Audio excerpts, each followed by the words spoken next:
And now we're continuing. You probably didn't hear the "and," but, you know. I'm not exactly used to, like, when I start the recording when the mic exactly turns on. But real quick, this is going to be a little explanation here. Like, a lot of my videos are probably going to be inconsistently uploaded, aside from this one. This one I'm going to upload in order. And then I'm going to make an entire playlist that'll go down the list, and you can just watch it as a playlist. So on and so forth. Other than that, videos will be kind of inconsistent and such like that, unless it's my little series here called The Quiet Place, or whatever I called it. I'm not exactly looking at the old videos to use as a reference for this video at the moment, but you kind of get what idea I'm throwing out here. That I'm going to be doing two types of gaming videos. Gonna be my quiet plays, where I play games like this one here, like What Remains of Edith Finch, like games like this, then giving a large whatever at the end, like my thoughts, so on and so forth.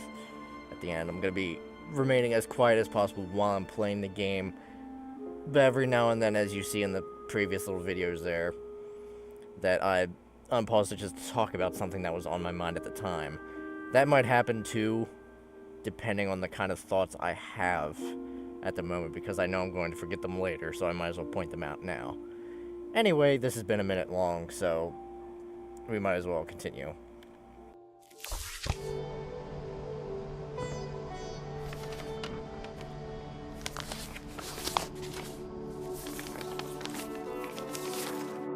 Dear Mrs. Finch, as Lewis's psychiatrist, I can understand your desire for an explanation. As I see it, the trouble began in January, shortly after we convinced your son to seek treatment for substance abuse. Newly sober, I believe Lewis first noticed the monotony of his daily life.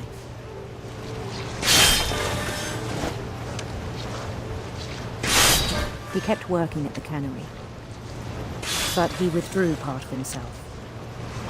In our sessions, I saw the same behavior. His mind began to wander.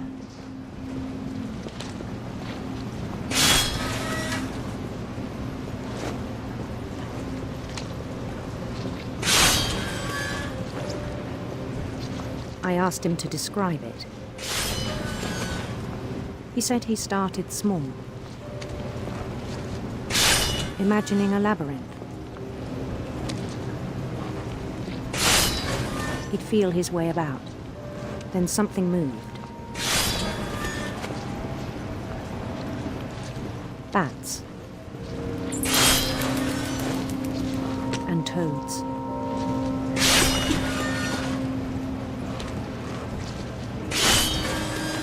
And things that have not names.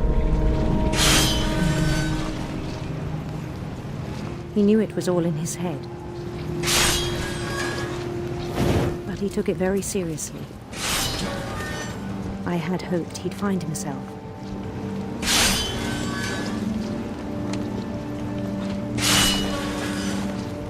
But he found something more. I worried about him then, daydreaming at the cannery. I spoke with his boss.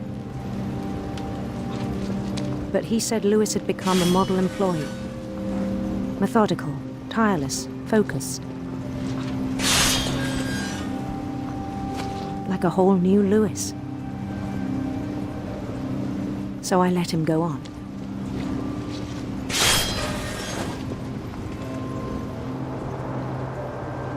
I even encouraged him.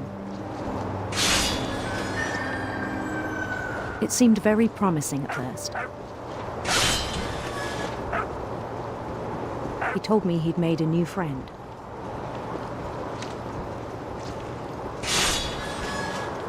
On the edge of a city he named Lewis Topia. He built the city up slowly, brick by brick. Then he made musicians.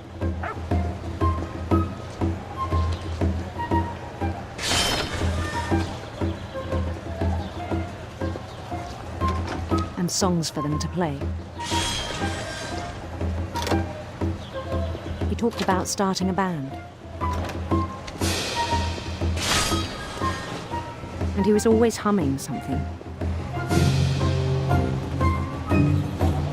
Every day his imagination grew stronger.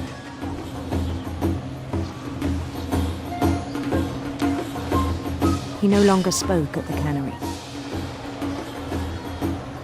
But his chopping was as reliable as ever. Then one day it struck him that all the cheering crowds, even the stones under his feet, were all in his imagination, so he could do whatever he wished.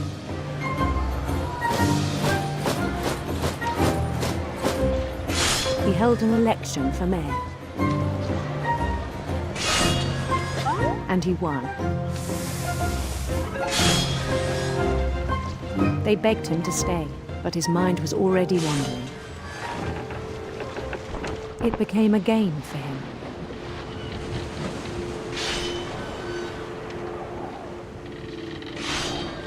He'd conquer a city, then immediately push on.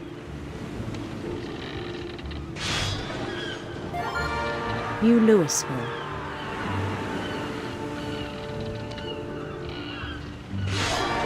St. Louis. He started drifting away from our reality.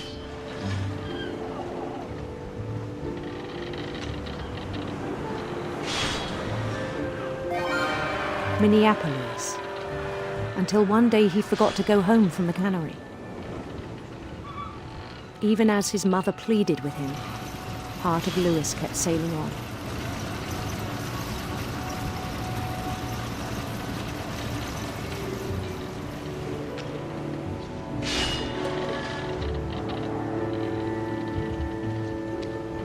In Louisburg, he heard rumors of a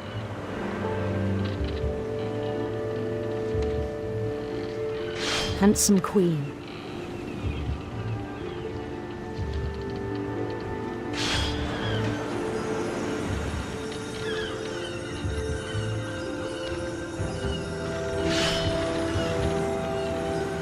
The queen was on her own quest for sinister serpents.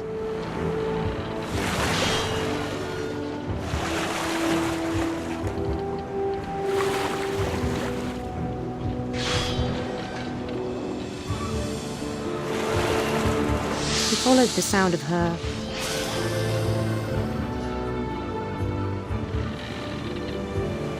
silver harp.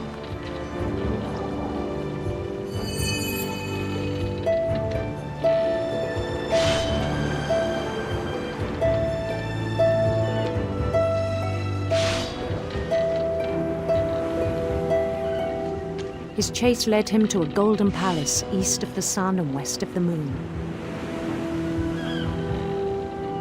Even then, his logic remained sound. He knew the world was all in his imagination.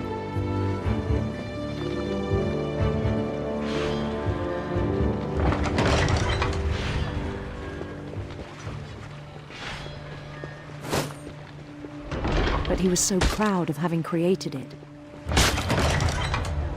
In his own eyes, he'd become something greater than a king.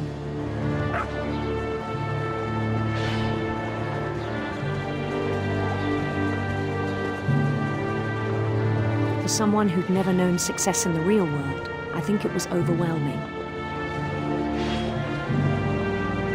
And then it struck him that the real Louis was not the one chopping salmon, but the one climbing the steps of a golden palace.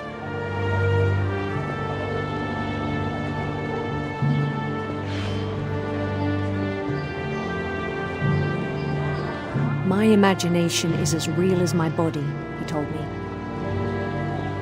It was hard to argue with him.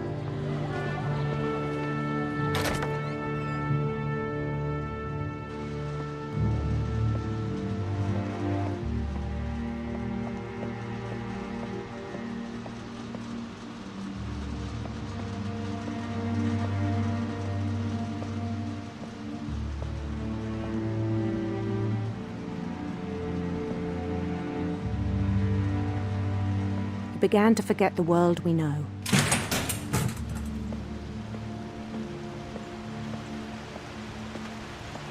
I think it pained him to remember Lewis, the cannery worker.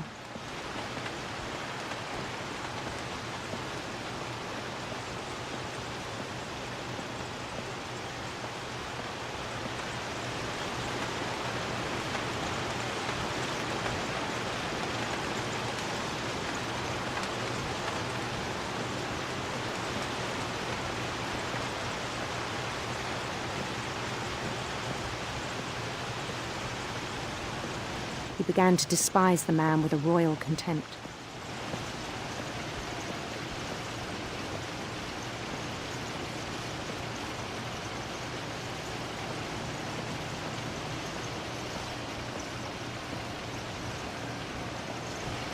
I still thought I could save him.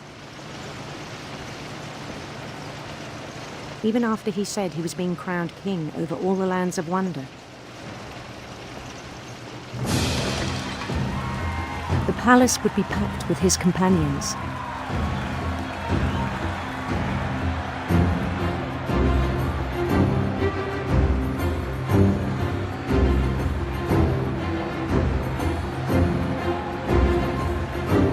Including the wise Calico who'd insisted on inviting him.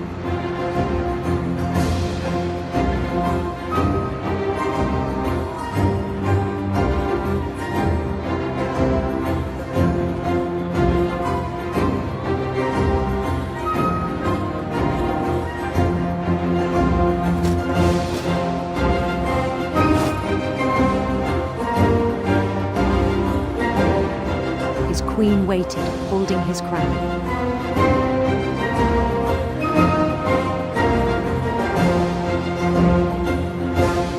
There was only one thing left to do.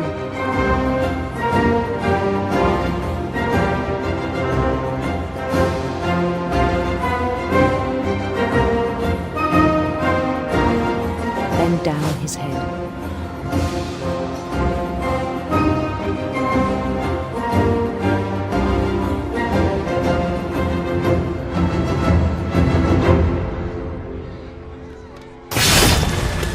I think you know. Mrs. Finch, your son was a kind man who will be missed by all of us who knew him.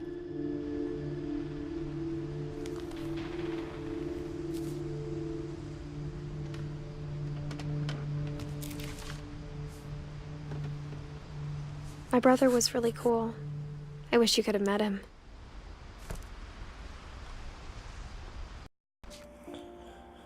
I probably shouldn't dicked around there at the beginning, but you kind of get how long that was. Well, this is about over. I think this next part's going to be the last, but if it is, you kind of get the idea. This will be quite a series here. I wish, like, the programmers of this game, like, the people that made the game, would do more stuff like this. It's actually pretty good, in all honesty. It's all a matter of, like, how you tell the story and stuff like this. This is a great start to doing something major.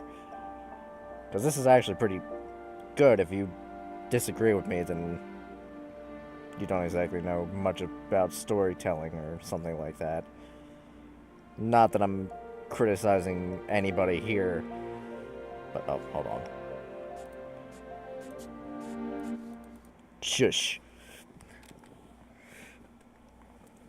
In all total honesty, like, a game like this is much harder for a lot of people nowadays to grasp a situation like this. And I understand that. I understand that perfectly. Excuse me, I'm opening Dr. Pepper. But I think, in all complete truth, this one's pretty easy to follow. I'll be ending this one and starting the next one just immediately here, and I'll continue my conversation.